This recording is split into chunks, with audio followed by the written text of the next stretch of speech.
How to make a collage on Instagram story.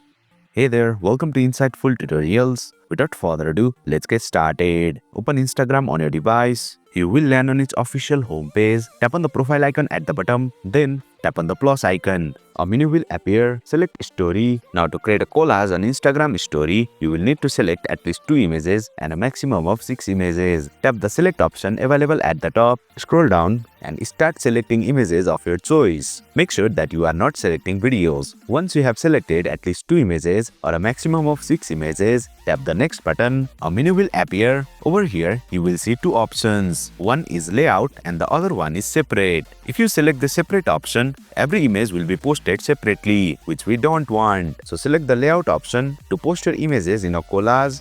You can zoom in or zoom out the collage by pinching your fingers. If you wish, you can also change the layout of your collage. For that, tap on the layout option. Now, select the top to bottom layout. But I prefer selecting the left to right layout. Choose based on your preference. Then, tap the done option. If you want to make your collage story more attractive, then you can even add text, stickers, effects or music. But I don't want to customize further. If you wish, you can. Finally, tap the Your Stories or Your Story option to share your collage story with your followers. As you can see, my recent story has been posted. Tap on it to view and boom, you have successfully created a photo collage on Instagram story. That's it for today's video. If you found this video insightful, please don't forget to hit the like button and make sure to subscribe to our channel for more insightful tutorials.